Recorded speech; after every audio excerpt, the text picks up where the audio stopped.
¿Qué pasa si mi hijo o mi hija deciden vestirse con ropa del otro sexo a como normalmente estamos acostumbrados? Es un tema muy controversial, por supuesto, pero lo primero que tenemos que entender es que debemos evitar siempre el juicio y la discriminación para poder tener entendimiento sobre lo que está pasando, ¿no? Por ejemplo, cuando hablamos de los infantes, cuando hablamos de las infancias, pues tenemos que entender que en estas primeras etapas, las etapas tempranas, pues el niño es una esponja que absorbe conocimiento de su contexto, de las personas que están alrededor, ¿no? Y por supuesto mucho tiene que ver todo lo que el niño observa, todo lo que el niño escucha, ¿no? Pero en esta etapa mucho de lo que ocurre es el asunto del descubrimiento, la imaginación y el juego. Ok, o sea, como te refieres al tema de la exploración, o sea, él está explorando un mundo. Exactamente, un niño está explorando el mundo y de repente si tiene una sensación hacia probarse algo, hacia tener una ropa distinta a la que normalmente se le impone por lo que uno cree que es un niño o una niña,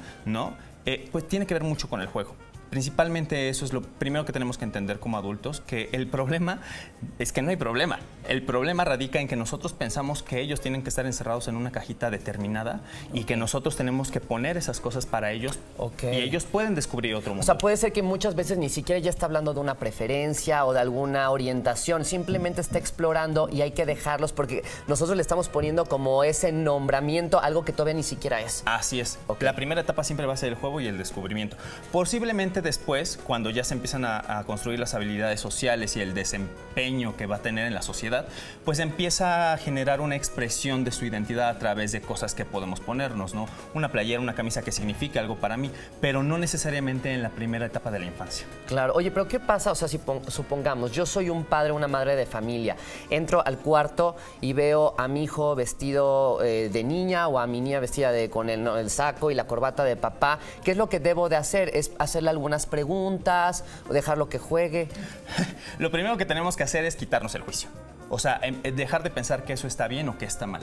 Simple y sencillamente observar, acompañar, abrazar y sí podemos a lo mejor empezar a preguntar qué es lo que está sucediendo o cuáles son sus inquietudes al respecto, ¿no? Pero lo principal es entender que no debe de haber juicio.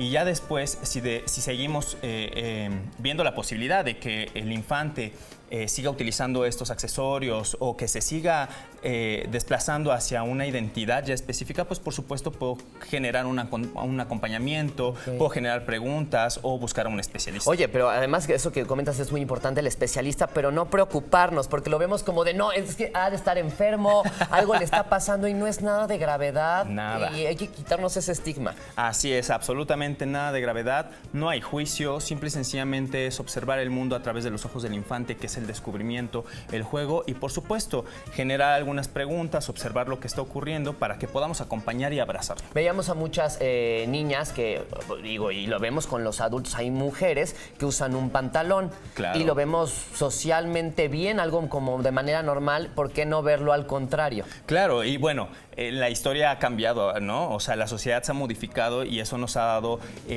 indicios de que justamente estas cosas no son de una manera siempre, ¿no? Por ejemplo, antes los varones eran los que usaban tacones, ¿no? Hace o las pelucas. Años, o las pelucas, las grandes pelucas, y después fueron las mujeres. Antes el color del masculino no era el azul, ese era el color del femenino, ¿no? Y las cosas han ido cambiando y nos han puesto en otros lugares porque la sociedad así lo necesita. La información creo que nos da poder, entonces también creo que el acercarnos a bibliografía, artículos que hablen del tema nos podrían ayudar mucho en lugar de tomar una decisión de manera inmediata y precipitada. Claro que sí, porque lo principal es generar un mundo incluyente, un mundo en donde todos podamos expresarnos, todos podamos ser libres y pues nada, abrazar a todas las personas y sus identidades. Claro, Eric, ¿qué desventaja hay de que si yo, por ejemplo, estoy en esta misma situación, pero le digo a mi hijo, no, quítate eso porque eso es de niño, esto es de niña, y lo empiezo a regañar, y entonces él se saca de onda, se queda asustado? ¿Qué puede pasar?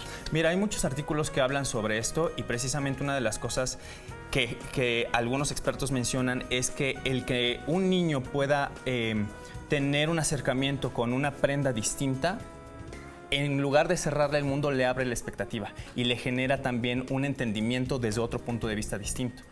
No es lo mismo a que un niño de repente haya experimentado esta sensación y que ya después grande pues ya no lo discrimina, ya no lo señala como algo malo. Sin embargo, como aprende la actitud del padre, ¿no? Entonces el padre le dice que eso está mal, él aprende que eso está mal y en el futuro, cuando sea grande, seguramente va a estar supeditado a pensar que todas esas cosas que son diferentes a las que él pensó o que le enseñaron a pensar están mal. Es como una manera de ir construyendo un pensamiento mucho más horizontal. Eric, te agradezco muchísimo porque de esto se trata, de platicar a veces esos temas que parecen incómodos y por qué no empezar a tener una inclusión, pero de manera asertiva.